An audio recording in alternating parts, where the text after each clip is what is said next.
Hi, you are listening to Face the Sun. My name is Gaia, and I'm your host. Welcome to a show where we discuss matters of religion, belief, and unbelief. For today's episode, I have a new friend on the podcast on the line with me, Adam Lewis. Hi, Adam. Hey. Hey there. Adam reached out a few weeks back letting me know that he and his wife, Alyssa, have listened to all the episodes of Face the Sun. Since then, we've had a very healthy dialogue going back and forth, which I really appreciated with you, Adam. Yeah, I appreciate the adjective healthy there. That's nice. Yeah, it's been nice. It's been nice to go back and forth. And I just want to hand this over to you. And if you want to give a little backstory about how you heard about Face the Sun.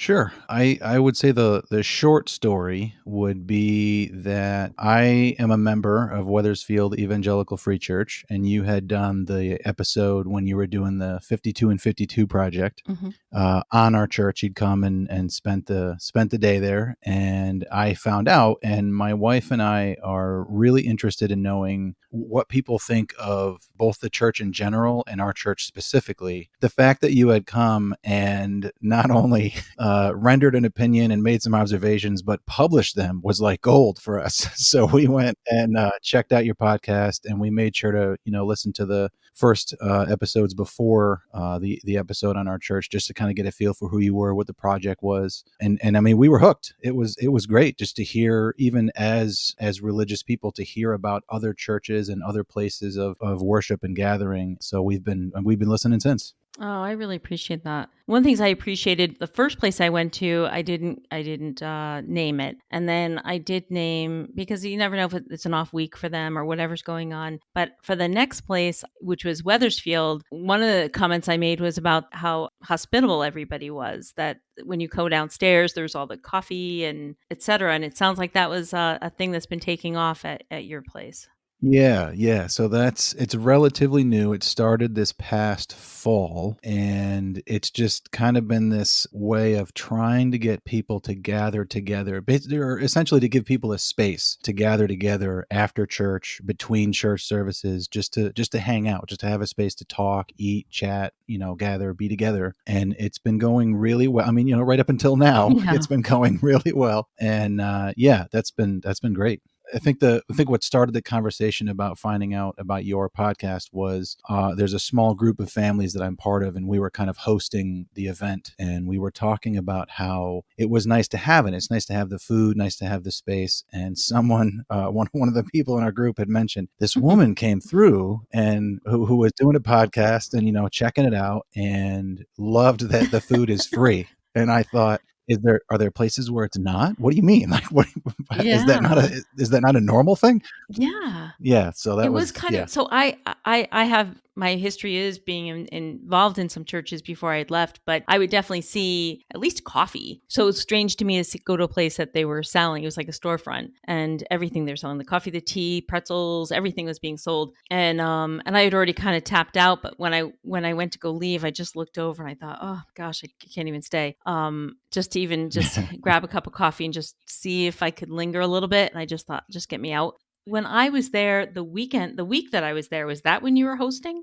No, actually, ironically, we were hosting the very next weekend. And I remember in the podcast, on the episode on our church, you had mentioned that you had heard, his name's Dan. He was talking about kind of his experiences with, looking into science. The guy who does kind of at the hospice. Right. Yeah. The chaplain. Yeah. And I thought, oh man, if she had been there the next week, because I and a friend of mine got up and talked on Martin Luther King Jr. Day weekend about, racism in the church. And I was like, oh man, one more weekend and we actually would have been able to meet. I know. And what's hard for me is when I go to a place that I like, and I've only gone to a few that I thought, oh, I would go back here again, that it was too crunched for time. I was trying to get in 52 in 52 weeks, 52 places of worship in 52 weeks. And then the coronavirus put that all on the shelf. which it was getting to be a lot actually after I went to my ninth place. I thought, I don't know if I can do this. And I was Yeah. going to eventually just drag myself to every place and probably begrudgingly. So I'm glad in a way that I have a break. And I don't think I would have been able to take one for myself. So I'd meet people I thought, oh, I'd like to see you again, but I won't for another Right. year Right. because Right. Right. I'm busy. But I'm looking forward to going to a synagogues on Friday nights and Saturday mornings because that's going to be at different times that I can go. But I could tell that there's a lot of people I like there. I also went to the Old Testament class that they did, and I met That's Dan, right. That's right. the gentleman who's the chaplain at hospice, and I met a few others, and I thought, oh, it was great to see people again. But and that, I think they did a Saturday thing, and then they were going to do a New Testament. I love the history part of it and connecting some dots, Yeah. but they were going to do a New Testament. But now that's kind of been, I think, Yeah. Now they're talking about yeah. doing, the old over the web, which Yeah, seems the to be the Zoom way or we're all meeting now. Yeah. yeah. So in our email conversations, we were talking about podcasts that we both enjoyed. And I talked to you about the podcast Unbelievable with Justin Brierley and his episode that featured Ryan Bell and Sean McDowell. I'm going to have a link again to that episode just because if people are listening to this, I want them to have an easy access to what I'm discussing. But Ryan Bell was a former pastor and he left the church he pastored or was asked to leave, and then he went on a search for some other churches. And then after he was just felt exhausted, not knowing what to do, he decided to take a year without God. So I was wondering, Adam, what your thoughts were about Ryan Bell's journey. I That really, really resonated with me on a very personal level. His question. So he at the beginning of his talk, when he was sort of giving his summary of here's who I am and how I got to where I am, Mm-hmm. he was talking about the question that he asked, which was if being a Christian, if being a religious person is supposed to yield like a better, more joyful, more meaningful life than the correlation of walking away from these things should yield the opposite, then that should happen, right? And so he sort Right. of was like, okay, well, let me take some time away and see what happens. And I have been asking sort of a similar question over the last few years, which is something along the lines of if being a Christian should yield a transformed life, right, which is sort of this verbiage that the church likes to use, Right. then why is it that by and large, churched people, religious people, Christians tend to be on the whole exactly like everybody else, right? And I don't mean that like everybody else is bad. I just mean, I there's no sort of immediate measurable, noticeable difference, Right. right? There isn't that, oh my gosh, you're walking around with this just overwhelming joy and you're a happier person. You're more fully engaged in community, right? It's just, I mean, we really are just like everybody else. Mm-hmm. And so that's the question I've been asked. So when Ryan presented his question, I instantly was like, "Oh man, Ryan, I'm right there with you, buddy." And Yeah. so hearing him sort of ask that and then move through his process of trying different, maybe I'm just not at the right church. Maybe it's just that I need a different church experience. And then trying out, the different denominations, different, Catholicism, Protestantism, and really finding the same experience regardless of which church he went to. And then ultimately kind of throwing in the towel and saying, all right, if I can't find the kind of, promised life in any of these places, then I'm just going to give it up. I'm going to take a year off and see if that is any different. So that really resonated with me personally, and it was very much. I just wanted to like sit next to him and go, Ryan, I hear you, buddy. I can completely Mm-hmm. understand the kind of thing that you're asking and that you're looking for. Well, I appreciate that so much. When I heard his response, I got it, and I find it interesting sometimes when when some Christians say, "Well, why did you leave the church?" I think that your answer, whatever answer you give, is like blood in the water sometimes. Yeah. And that yeah, I'm so glad you understood that Oh when I yeah. said No, I'm like, "Oh, I don't absolutely, know how this is going to absolutely. sound." So, yeah, cuz because the answer is unacceptable, right? Yeah. Whatever your answer is, it's Right. unacceptable, to some people because they believe what they believe in. So for you to walk away from that, oh, why did you leave? And as soon as you're talking, you can see the look on their face. And I can't assume whatever Sean McDowell was hearing, but at one stage when he was asked, "What did you think?" he definitely thought, "What I think he thought it was pretty absurd," because he correlated to his marriage, and if he took a year off from his marriage, which is very very different, from what you can see your wife and talk to your wife. But I've had people ask me, well, why'd you leave? When as you're trying to explain it, they're like they can't wait to Yeah. explain to you how you're wrong. How you're Right, right. wrong. Yeah, it's almost like, clearly there must be something wrong with you rather than, Yeah. maybe there is the reality of, I'm in process and something is just not clicking right, or I have questions that aren't getting good answers.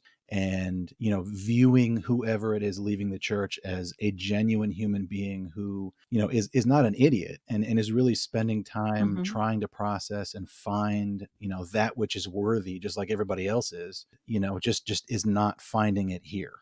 Yeah, I think that a lot of people who leave, it's not just for one reason. It's not just whatever. It's not just one thing. It's just like how I think later on he was able to pile on a few number of reasons why he left. And my next actual question to you it was because Ryan Bell, his story said that it now includes more people, that there's no need for in and out groups and saved and lost. And as soon as he said that, that completely resonated with me. I was listening alone and I was just yelling to my phone, yes, yes, that's it. So I mean, it's one of the reasons, right? So it includes more people, and I want to know what you think about that. That people have left the church, finding that their lives now include more people. So I think I almost had the exact same response that you did. So I kind of kept this note paper with me when I was listening to the episode, and I would write down, occasionally Ryan or Sean would say Yeah, something, and I would be like, oh, that's yeah. important, and that was one of the things that I wrote down. And yeah, I think that I think definitely one of the weaknesses of the church is, well, there's two I think that play into this question, which is acceptance. Not the kind of tolerance I think that our culture holds up, which is like just accept people however they are, whoever they are, whether you agree or not, but rather a respect, right? Like I see that you have a different view, a different idea, a different perspective, and I may not agree, but I still respect you as a person, and we can still be friends, and we can still be in community with each other, and that's okay. Not like a blind tolerance, but a completely, I'm well aware of who we each are, but I respect this all the same. So there's kind of that, absence of acceptance, of respect. There's also the aspect of, I think the church as a whole, has a really hard time recognizing itself as part of the greater human community. We really do tend to have this category of, and you can even hear it in the way that we categorize things, right? Like there's Christian music and there's secular music, there's Christian movies and secular movies, and so there's like the church and then there's the world. And if you're not a part of the church, then you're part of the world. And as much as it's part of the gospel message to, love people as they are, and yes, God loves you, and yes, Jesus loves you. And, I don't think this applies to every individual, but I think the church as a whole has a tough time just grasping the fact that we're not like above and outside of the human community. Like we're just as much a part of it as anybody else. And I think that lends to those kind of divided communities, those boxes of where people fit. And so it doesn't, I was so unsurprised to hear that Ryan's experience was, once I left that general idea, that general framework of where we fit in the world, or that we don't fit in it at all, that his community brought, and there was just a greater sense of, we're all in this together, whether we agree or disagree or what have you. Yeah. Yeah. I appreciate what you said about we can still be friends, because I don't think that that's always the message that's relayed. I think in all different groups, it's not, I mean, so if you're super liberal or super conservative, the other side is looking at the other one saying, well, obviously we can't be friends. Right. But in the church where people are supposedly believing in a God, that's not always the message. I might do an episode on things religious people say or things Christians say, and it's like, oh, okay.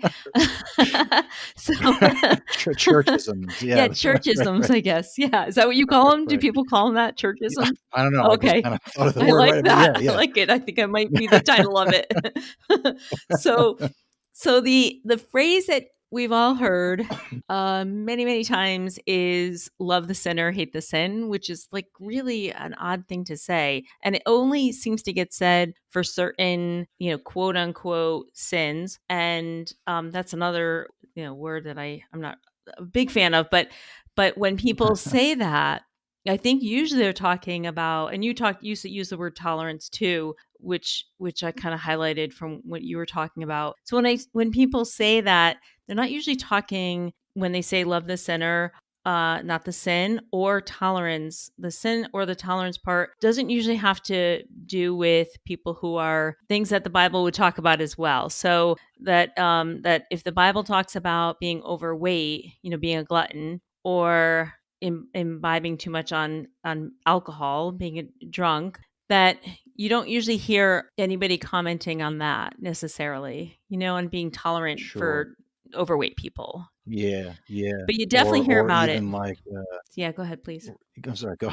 No, I really want to hear what you have to I was say. going to say, okay. I was going to say, or even so, one of the things that I recently read was a book called "Misreading Scripture with Western Eyes," and it's a great book that really gives it points out the kind of weak spots where we read the Bible with this Western lens, and we Uh-huh. tend to miss certain things. And one of those, and it kind of plays into this conversation that we're having, is the idea of Christians will talk about dressing modestly. Mm-hmm. But one of the things that we tend not to talk about is living modestly, and we don't see economic gluttony and its display as just as much of a why is this okay as anything else that we might consider a sin. Mm-hmm. And so it kind of touches on what you're talking about, where we tend to highlight certain things that we don't like and disagree with, instead of applying that same criticism, that same critical thought to like the rest of who we are and what we do. Mm-hmm. If that does that. Yeah, it does make sense. And sometimes when I envision when I'm sitting in a church, and there was one I had gone 2 years ago, and I had just gone through a personal crisis, so I went back to just touch base because I was isolating too much, and I would sit there sometimes, and now with some of the places that I've enjoyed visiting, I've thought it would just be so wonderful to come into certain places with just non-religious atheists, people from the LGBT community just walking, just being a part of a place. But there's such a like, what the heck just happened here? Like, how did all these people get in here? You just can imagine how that wouldn't go over well. Right. Right. Right. And then, I'd want to like take the microphone off the pastor and be like, hey, some of you people were drinking too much last night and you have a hangover. And some of you have been gluttons. And, it's just like that's okay. And so I Right. guess I don't want to go on. I won't shut up about that if I go on too much longer. But but when he said there's more people, it includes more people. That's what I think Ryan Bell was able to find. He was able to hang out with Yeah. liberals and feminists and atheists and the LGBT community and everybody, whereas that would not be okay, in certain groups. Yeah, right. There's those kind of like touchy areas of humanity that the church doesn't really know what to do with. Yeah. And yeah, and I absolutely agree. I wish that it's kind of one of the weak points in our theology, right? Where we, have these specific categories where it's almost like we have this feeling, this idea. And again, this doesn't apply to like every single Christian, but to church in general. We have these areas where it's almost like the message that we're we're preaching, the message that we're trying to get across doesn't apply to you until you look a little more like us. Yeah. And, whereas these kind of communities that Ryan was finding are very much like, whatever, you Yeah. can just be you and we can be friends, Yeah. and that's okay. And, that's absolutely one of the areas that the church needs a lot of work on, is especially with a message that is meant to be, we want to offer hope and, salvation, another churchy word, right? But we want to offer these things to all of you, and they're for all of you. And so there really shouldn't even be these categories of, except for you. You have to move a little more toward what you got to drop these things, Yeah. maybe lose a little bit of this, and then we'll be ready for you. Mm-hmm. Yeah. Well, so that'll wrap me up to the last question that I have for what I was going to discuss with you tonight, and that's essentially, what ways do you see the religious connecting with the non-religious? Do you have any thoughts on that? Have you ever, in regards to how would Mm. you? Because what's happening, I think I've said this before in a number of episodes, is that there's a steep decline in people going to places of worship. I think even the Jewish community and the Christian community have seen their numbers coming down, and the non-religious, atheist, humanist numbers are going up in pretty interesting numbers, and Yeah. I'm excited about that. I'm happy about that, but at the same at the same time, Our team one, is getting bigger. yeah, yeah, it doesn't feel so lonely on my side. Right, right, right. But especially in Connecticut. So Connecticut has a like, I think that other areas of the country would have different numbers than we would have, but they're growing. And I don't know how many people who are non-religious are feeling like, geez, I wish I had community. But having had gone to church in my youth and then in my young adult years, the most painful part of everything was not that I didn't have that community anymore.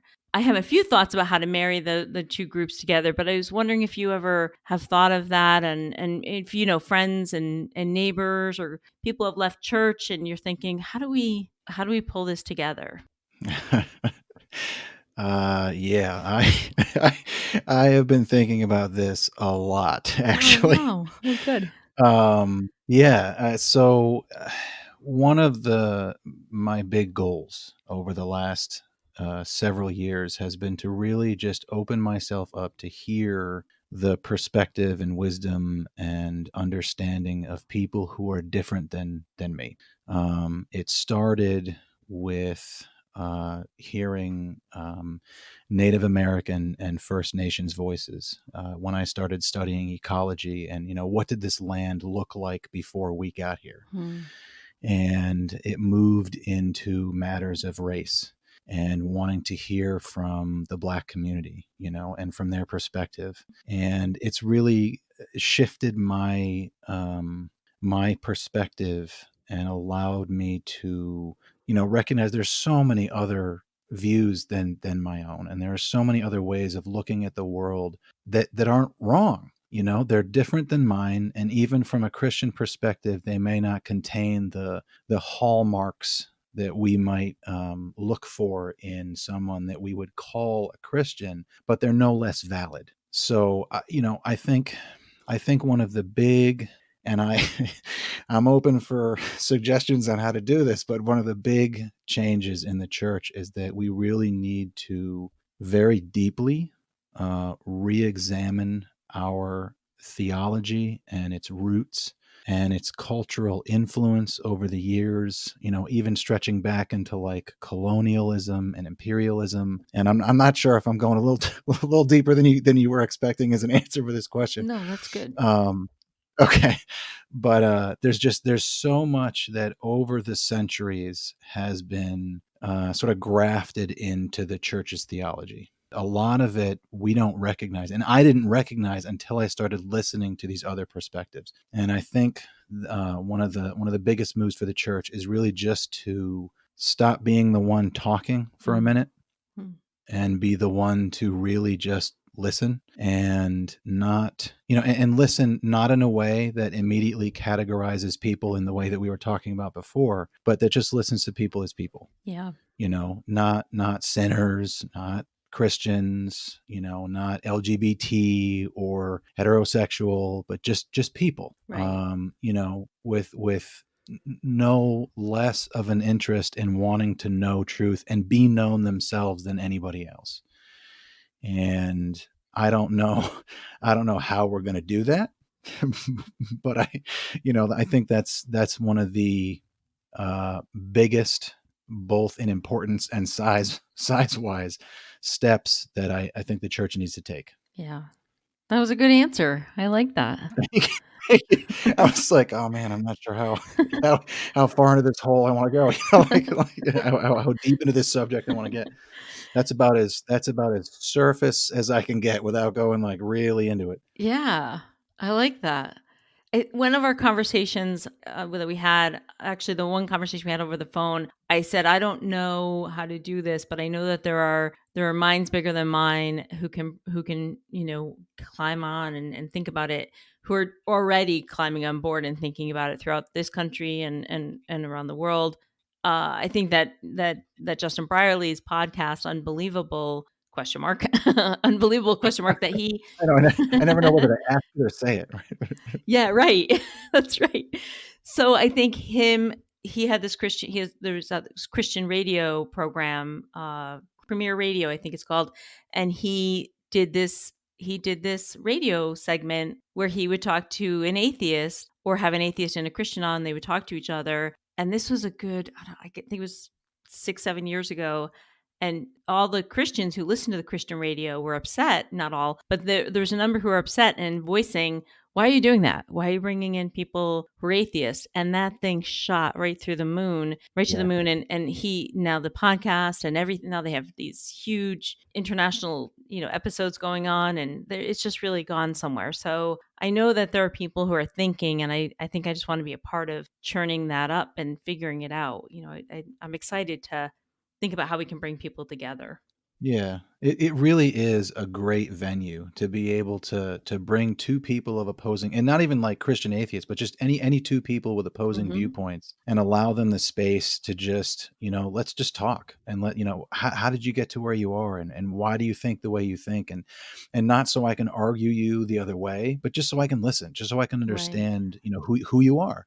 Yeah. And I was really, really impressed and grateful that there is someone, and I imagine there are more, and here we are doing this right now, that are trying to bring people together, and I think it's helpful for both sides too.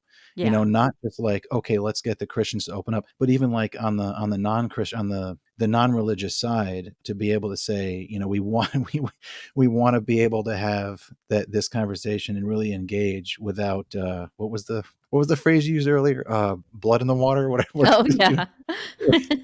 Yeah. Yeah. That when you're asked the question, why'd you leave? That when you're ready to answer, but you can tell there's certain ways that when people listen with rested eyes or a rested body, you realize that you can answer the question. But when somebody asks and they have a sharpness in their eyes, or they're sitting up like they're ready to argue, dismantle, tear apart what you're going to say, then you think, it's complicated, and you just think, just don't answer it, just get away, get away while the getting's good. Have a nice day. Right?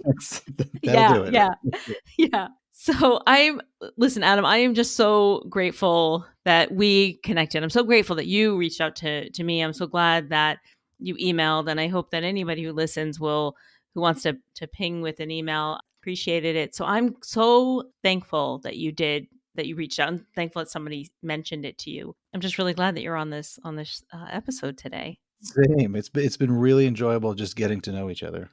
So I'm going to take this time to sign off, but hopefully we'll talk some other time, and we'll see if maybe there's I think we talked about possibly another episode, which I think we can make that happen. So I'm going to. I would love to. Oh, good. So I'll sign off here. And I just want to say to the listening audience, if you'd like to reach out, you can email me at facethesun2020@gmail.com. Thank you so much for listening to this week's episode. My name is Gaia. Until next time, remember to face the sun.